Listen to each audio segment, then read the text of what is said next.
지금 각국이 김정남 피살 소식을 상당히 예의주시해서 보고 있는 상황인데 네네. 정작 북한에서는 지금 보도한다는 내용이 들리지 않고 있습니다. 그렇습니다. 북한에서는 이걸 어떻게 알릴까요? 어떻게 되겠습니까? 아마 북한에서는 예. 알리지 않을 가능성이 매우 높다고 봅니다. 예. 아까 이야기가 있었지만 북한 입장에서는 김정남의 그런 피살이라고 하는 이것도 이제 독살까지 이야기가 그 유언비어식으로 북한 내에 흘러다니게 된다면 예. 상당한 그 체제가 안고 있는 부담을 보다 더 가중시킨다. 그러니까 그것이 김정은 위원장이 그런 명령을 내려서 그런 사망까지 이르게 된 거 아닌가 이런 쪽으로 또 이야기가 나올 수도 있겠고 과거에도 보면은 장성태 행정부장 처형 때도 북한 주민들 사이에서는 그것이 공식적으로 이야기되지는 않았지만 폐륜이랄지 이런 쪽으로 또 그 입장들을 또 그 간접적으로 자기들끼리 이야기하는 예. 이런 상황들도 충분히 우리가 이야기를 할 수가 있겠고 그렇게 본다면 북한 내부에서 김정남의 사망에 대해서는 쉬쉬하거나 또는 공식적으로 언론에서는 보도하지 않을 가능성이 매우 높다. 네. 또 그것이 만약에 보도됐을 경우에나 예. 이렇게 될 경우에는 김정은 체제에 상당한 부담을 줄 수밖에 없다. 그런 차원에서 아마 이 문제는 거의 덮고 갈 가능성이 높다고 봅니다. 지금 교수님께서 간단하게 말씀은 하셨지만 고모부죠. 장성택 처형 당시에 북한 내부의 그 주민들의 분위기는 어땠습니까? 폐륜이라고 손가락질하죠. 그리고 더군다나 김정은이가 나이가 어느 정도 김정일처럼 나이가 있을 때 올라선 것도 아니고 너무 어린 나이잖아요. 30대 미만에 올라섰잖아요. 그래서 사람들은 더군다나 폐륜이라고 철딱선이 없고 30대 미만은 북한에서도 애 취급받습니다. 네. 그리고 장가 가서 자식을 낳아야 그래도 성인 취급을 받는다는 좀 그런 가부장적인 문제가 많이 있어요. 그런데 지금 김정남이 이 살해 이 문제를 가지고 북한 주민들이 뭐 북한에서 보도하겠냐 안 하겠냐 이걸 떠나서 예.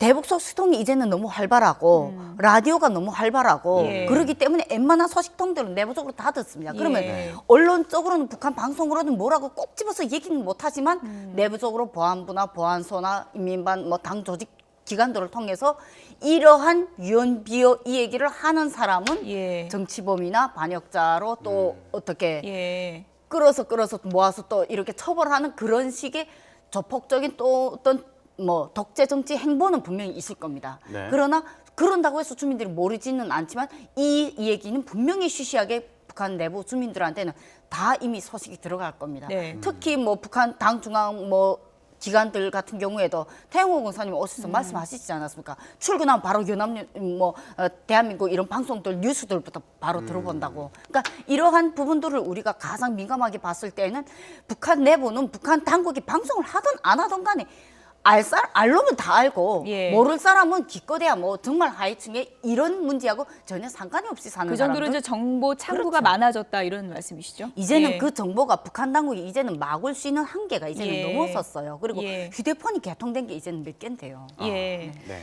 왜 만약에 김정은이 지시였다면 왜 피살까지 해야 했을까? 많은 네네. 분들이 의구심을 갖게 되는데 결국은 그렇습니다. 이것도 장성택 그림자 지우기 아니냐 이런 시각도 있는 것 같습니다. 지금 말씀하신 것처럼 일련의 지금 북한의 그 정치의 행태 자체가 예. 우리가 흔히 공포 정치라고 하는 네. 그런 흐름에 그 지난 6년 동안의 그 연속선상이다 이렇게 봐야 될 것 같습니다. 다시 말씀드리면 김정은 체제가 굉장히 그 젊은 지도자가 예. 굉장히 압축적으로 자신의 체제를 구축해가는 예. 이런 과정을 그동안 보여왔는데 거기에서 보인 행태는 그 최고 엘리트들에 대해서는 굉장히 그 채찍질을 하는 예. 그런 행태고 일반 주민들에게 대해서는 애민 사상이라고 해서 일반 주민들은 포용하는 그런 어떻게 보면 좀 두 가지 정책을 좀 분리해서 시행했다 이렇게 봐야 예. 되고 네. 그 과정에서 최고 엘리트들에 대해서 상당히 강한 그런 그 공포 정치를 펼쳤다고 봐야 되고 예. 네. 그 과정에서 첫 번째로 그 대상은 장성태 행정부장이었고 이번에 이제 김정남이 그런 독살이 북한 쪽의 소행으로 결론이 난다면 그렇다면 그 장성태 김정남 이 일련의 과정은 최고 지도자인 김정은이 김일성의 그 손자, 예. 그다음에 김일성의 사위 예. 이런 쪽으로 실질적인 어떤 북한의 그 그 백두줄기랄지 또는 북한의 최고 엘리트들 예. 사이에서도 가장 핵심적인 그 인척 관계의 사람들을 예. 정리해 나가는 그런 과정을 통해서 자신의 권력을 네.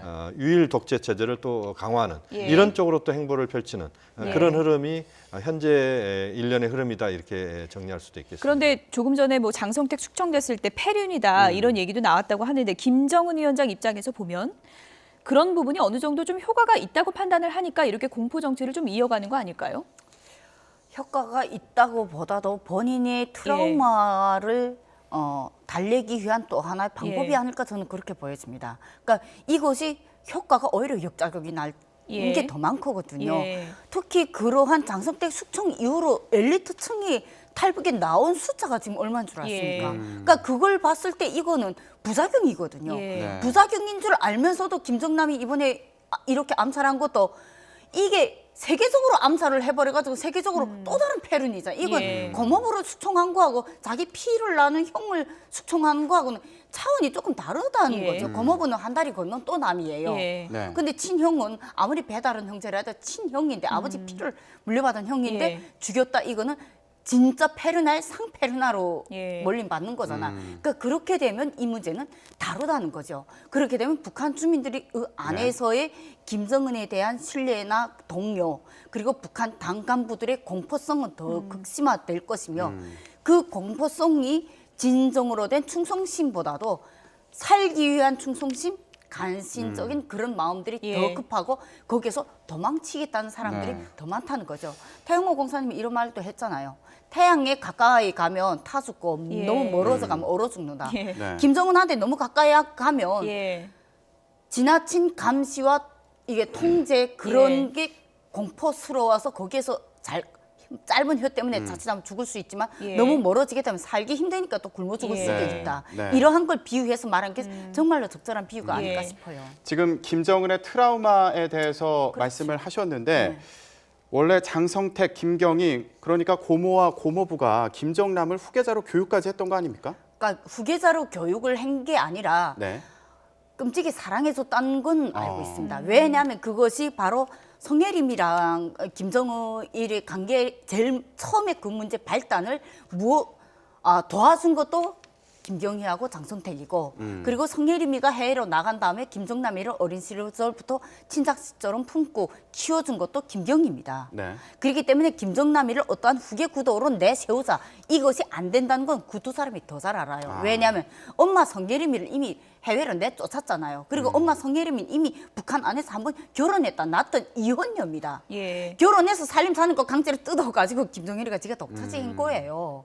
그러니까 그러한 결과가 있기 때문에 후계자가 될 수 없다는 건 그 두 사람이 더 잘 알 거예요. 그러나 네. 애정으로 오빠 자식이라고 애정으로 어려서부터 키운 종이 있으니까 계속 김정남이를 두둔해주고 예. 그것을 보호해줬고 해외에서 살 수 있는 여건들 생활비나 이런 것을 계속 장성택이가 예. 보상을 해준 거죠. 예. 네. 그러한 문제가 있는데 그거에 계속 김정은이는 더 트라우마가 예. 있는 거죠. 그래서 이사 교수님 말씀하다시피 장성택 그림자 지우기 예. 그것이 어찌 보면 적당한 표현이 아닌가 싶습니다. 일단 뭐 장성택이 아꼈든 안 아꼈든 가장 중요했던 네. 건 아버지 김정일의 판단 아니었겠습니까? 그렇습니다. 아버지 김정일 같은 경우에는 김정남을 상당히 아끼다가 네네. 나중에 마음이 김정은 쪽으로 확 쏠린 것으로 전해지고 있거든요. 그렇습니다. 왜 그랬을까요? 두 가지 측면을 봐야 되는데요. 이제 하나는 지금 우리 김정아 대표께서 말씀하신 것처럼 예.